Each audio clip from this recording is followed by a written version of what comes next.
Missed out on breakfast? Fret not. It's never too late to grab a bite. All right, today I'm going to start Breakfast Bites with a scenario. All right, it's morning time. We all have different schedules, but for us here, it's like 4 a.m. Your alarm goes off. Bring! Yeah. Okay? Oh. It's time to go to work. You open your eyes and very quickly it dawns on you that you do not feel good. You're sick. All right?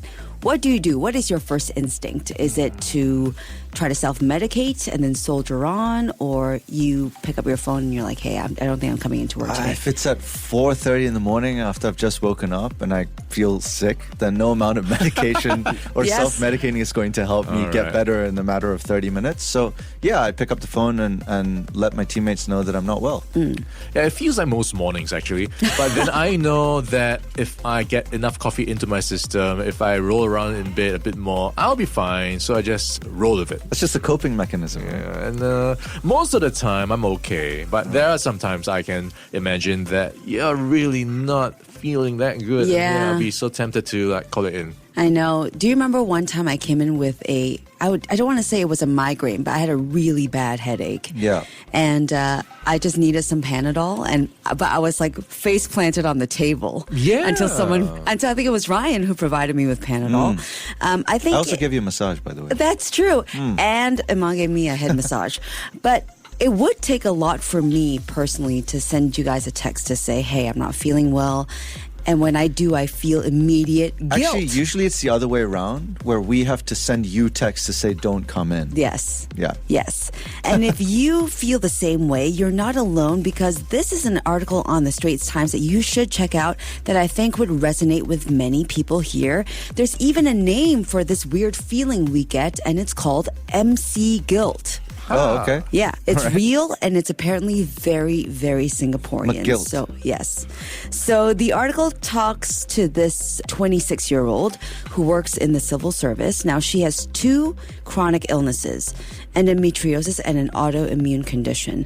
So, of course, these 2 sicknesses leave her exhausted and in pain on a pretty regular basis. And yet, every time she takes a medical day off, which is about 1 day a month, so well within the limit of 14 days MC a year, she feels this internal pressure to explain herself. Or to rush back to work faster than her body can actually handle. She says the guilt isn't from her boss, who is very understanding and well in the loop of her medical conditions. It's from herself, like a sense that somehow she's not doing enough, she's letting her team down. And I think many of us can relate to this, right? Because there's this deep-rooted idea in our culture, I think, that taking MC too often means you're not strong enough, or worse, that you're slacking off. Yeah, so I have a tale or two that I can tell in relation to my mother. So every time I feel unwell, because I live at home still, right? And she's around, and she would come in and be like, oh, you haven't gone to work? I said, no, I'm sick. And she said, well, if it was me, I would make an appearance at work so that people can see that I'm ill, right? and prove to others that, yeah, you're actually ill. Otherwise, it may seem like, oh, are you truly ill or not? Something along those lines. Yeah. I think that's where it gets a bit messy, because some people do abuse the system, let's be honest, right? There are folks who take sick leave to use it up, or maybe have a nice long weekend. But actually, the data tells a different story, because according to HR experts, most employees don't actually max out their sick leave. So Singapore law entitles you to 14 days of paid outpatient medical leave, and most people just use a few. And if anything, people tend to push through when they probably shouldn't push through. Yeah, I wonder if this warrants like a rebranding from MC to like mental health leave, which encompasses MC, because a lot of people may feel they're not fit enough mentally to come into work, but cannot take MC for that, right? Because there's no legitimate kind of like doctor's note you can get for a mental health issue. We've discussed this before. Yeah, and I think that some people have raised the question as to whether we really need to show physically, like this is the MC I got from my doctor for this illness, because the logic is if you trust your employees to handle their work, your business. Maybe you can trust them enough to have them not prove they're sick. Exactly, and, sometimes you wake up and you know what's wrong. We have womanly issues or, we know just what's haven't slept wrong. enough. You just need a couple of days, 1 or 2 days, to drag yourself to a polyclinic just for that piece of paper to prove that you're not well. Yeah. I understand why people would feel like, hey, I'm your employee. You should trust me when I say that I'm not feeling well. I'm not trying to get out of coming to work, right? Yeah, I think it depends on your track record, right? Like if you've got trusted colleagues, if you've proven yourself at work that, your work ethic is strong, then yes, there's an element of, okay, if this person really calls in sick, I believe them. Yeah. So, of course, from the employer's perspective, there's a balance, right? You want to maintain fairness. You don't want people taking advantage of the system. In fact, a recent report from ADP found that nearly half of Singapore employees already feel closely monitored at work. So how do you feel about that? That they also feel like they're being monitored when they're not well? Yeah, I just came across this report involving Cisco. I'm not sure if you heard about their new rule where I'm not sure if the word is encouraged, but I think it's a rule where you're supposed to send your live location on WhatsApp to your supervisor so they know where you are.